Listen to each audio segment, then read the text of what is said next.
मैंने अपने डैड को बोलकर अपना ब्लैक कार्ड ब्लॉक करवा दिया था और इसके ठीक बाद मेरी so called campus beauty girlfriend एक बहुत ही महंगे रेस्टोरेंट में बिना पैसे दिए भागने के चक्कर में लगभग जेल जाने ही वाली थी, क्योंकि वहां का बिल प्रति व्यक्ति 10,000 से भी ज्यादा था।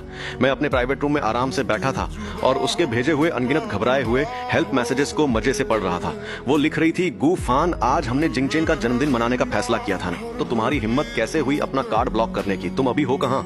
जल्दी से यहाँ आओ और बिल पे करो, यहाँ बहुत सारे लोग इंतजार कर रहे हैं। तुम जल्दी आओ वरना मैं तुमसे कभी बात नहीं करूंगी। मैं तुम्हें ऑर्डर दे रही हूँ, मेरा फोन उठाओ अभी के अभी। उसकी बातें सुनकर मुझे हंसी आ गई। मेरे ही पैसों से कूल बन रही है और एटीट्यूड तो देखो जैसे कोई महारानी हो। क्या उसे सच में लगता है कि मैं अभी भी वही पुराना बिना किसी सेल्फ रिस्पेक्ट वाला सिंप हूँ? सच तो यह है कि मेरे पास एक बहुत बड़ा सीक्रेट है।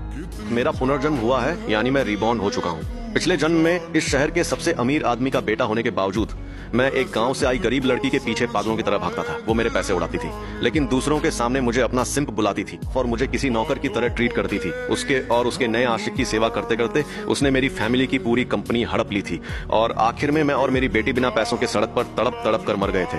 तभी मेरे फोन की लगातार बजती रिंगटोन ने मुझे मेरी पुरानी यादों से बाहर निकाला।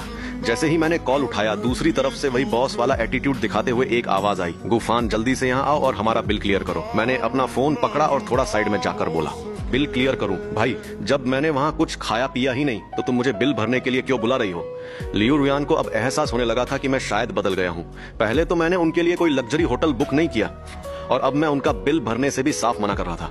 जबकि कुछ ही देर पहले जब हम सब एक साथ लाइब्रेरी में पढ़ने गए थे तो मैंने ही सबसे पहले जाकर उनके लिए सीट्स रिजर्व की थी और उनके लिए स्पेशल मिल्क टी भी खरीद कर लाया था। तो फिर ऐसा क्या हो गया कि लाइब्रेरी में बस एक छोटी सी नींद लेने के बाद जब मैं सोकर उठा तो मेरा पूरा बर्ताव ही बदल गया? खैर, वो सब छोड़िए। अभी तो लियू रुयान के सामने होटल मैनेजर अपना लंबा चौड़ा बिल हाथ में लिए खड़ा था और उनकी हालत खराब हो रही थी। वो उन्हें रोक रहे थे और वहां से जाने नहीं दे रहे थे। लियू रुयान के परिवार की हालत कुछ खास अच्छी नहीं थी। उसकी ट्यूशन फीस से लेकर रोजमर्रा के खर्चे तक सब कुछ मैं ही तो उठाता था। मिस लियू, आप वीचैट से पे करेंगी या कार्ड स्वाइप करेंगी? मैनेजर ने बगल में खड़े होकर एक बार फिर से पूछा। उसने हाथ बढ़ाकर मैनेजर को थोड़ा रुकने का इशारा किया और चुपचाप एक कोने में जाकर दबी हुई आवाज में फोन पर मुझसे बोली, क्या हमेशा से ऐसा नहीं होता आया है कि मैं मजे से खर्च करती हूँ और तुम चुपचाप पेमेंट करते हो? उसने ये बात इतने कॉन्फिडेंस और हक जताते हुए कही जैसे उसे अपनी इस हरकत पर जरा सी भी शर्म न आ रही हो।